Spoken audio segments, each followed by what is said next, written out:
جن کا سر کوفہ کے بازاروں میں گھمایا گیا. کس کا؟ امام حسین کا. یہ ہے دنیا کی محبت، یہ ہے دنیا کی وفاداری، یہ ہے اپنوں کی غداری، یہ تاریخ ہے اپنوں کی غداری کی. بھائیو، اس لیے دنیا میں کبھی کسی پر بھروسہ مت کرنا، بھروسہ صرف اللہ پر کرنا. کوئی کچھ بھی کہے، ہمارا بھروسہ صرف اللہ پر ہوگا. اللہ ہی ہمارا مددگار، اللہ ہی ہمارا سہارا. ہر امتحان میں امام حسین کی طرح ثابت قدم رہنا. بازاروں میں امام حسین کے سر کو گھمایا گیا. یہ سر یزید کے دربار میں گیا، یزید کے دربار میں گیا. یزید نے بھی پھر ان کے امام حسین کو تلوار سے ان کے ہونٹوں پر تلوار لگائی. وہاں بھی کسی نے کہا ان ہونٹوں پر ہمارے نبی کبھی بوسہ دیا کرتے تھے. اللہ سے ڈرو، اللہ سے ڈرو. اس کے بعد یہ سارے قافلے کو، ان کی بیوی اور ان کے بہن بچوں کو مدینے کو واپس بھیج دیا گیا. جب مدینے کو یہ قافلہ گیا، مدینے کی ہر عورت رونے لگی، ہر مرد رونے لگا، ہر بچہ، ہر بوڑھا رونے لگا کہ جاتے ہوئے کئی سو لوگوں کا قافلہ تھا، اب آتے ہوئے صرف امام حسین کی بیوی اور بہن اور دو بچے واپس آ رہے ہیں. حضرت ابن عباس رضی اللہ تعالیٰ عنہ نے کہا میں نے خواب میں اللہ کے رسول صلی اللہ علیہ وسلم کو دیکھا. اللہ کے رسول کے ہاتھ میں خون کی بوتل ہے. میں نے پوچھا یا رسول اللہ یہ کیا ہے؟ حضرت رسول اللہ صلی اللہ علیہ وسلم نے کہا یہ امام حسین کا خون ہے.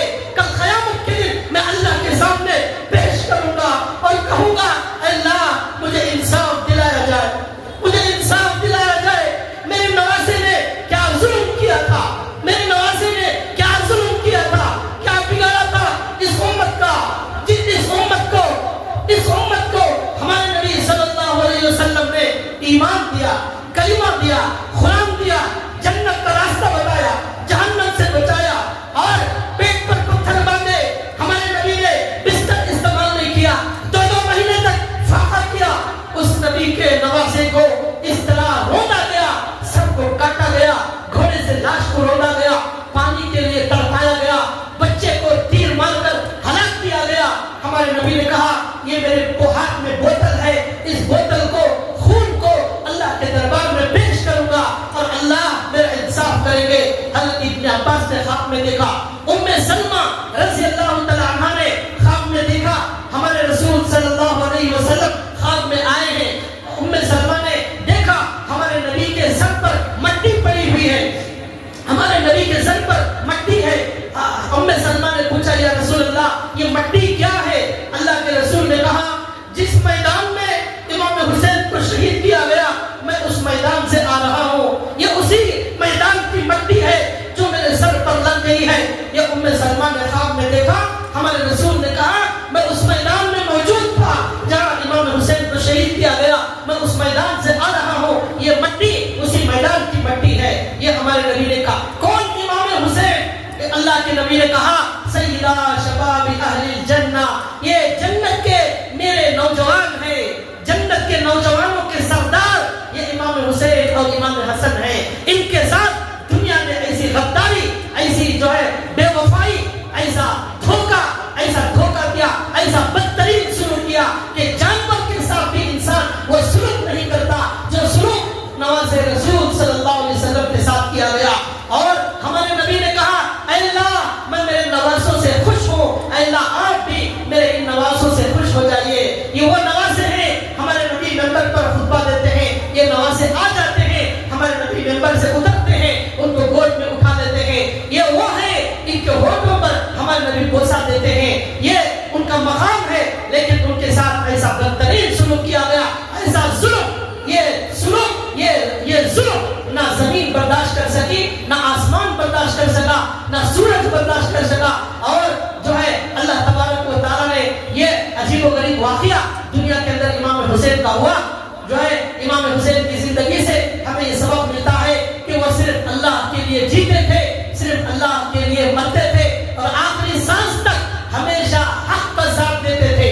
جب کوفہ کے گورنر نے امام حسین کے پاس کمانڈروں کو بھیجا تو اس میں سے ایک آدمی نے کہا سارے لوگوں کو حکومت نے پیسے دے کر خرید لیا ہے، تھیلے بھر کر مسلمانوں کو پیسے دیے ہیں. یہ مسلمان پیسوں کے لیے کبھی بھی اپنے ایمان کو بیچ دیتا ہے.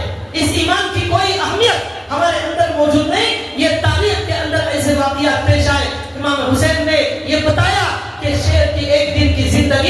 گیدڑ کی 100 سالہ زندگی سے بہتر ہے نہ حق جینے سے حق کے ساتھ جیو اور اللہ کے لیے جیو، اللہ کے لیے مرو، ہر امتحان میں ثابت قدم رکھو۔ یہ امام حسین نے ہمیں سبق دیا۔ 10 کربلا 10 محرم کے دن یہ شہادت کا واقعہ پیش آیا۔ امام حسین کی سیرت، ان کے اخلاق، ان کے اعلیٰ صفات اللہ ہمارے اندر بھی پیدا فرمائے، ہمارے اندر اللہ کے رسول کے خاندان کی محبت پیدا فرمائے۔ بھائیوں، آخری میں ایک بات یہ بتانا ہے کہ 10 محرم کے دن کوئی بھی بدعت کا کام کرنا، ناجائز کام کرنا، قرآن اور حدیث کے کوئی بھی خلاف کام کرنا، ناچنا، ماتم کرنا اور ڈھول بجانا، یہ سب اسلام میں حرام اور حرام ہے۔ امام حسین نے آخری وقت میں اپنی بہن سے کہا، میرے مرنے کے بعد چیخنا، سینہ پیٹنا، یہ سب کرنے کی اجازت نہیں، ماتم کی اجازت نہیں، ماتم شریعت میں نہیں ہے۔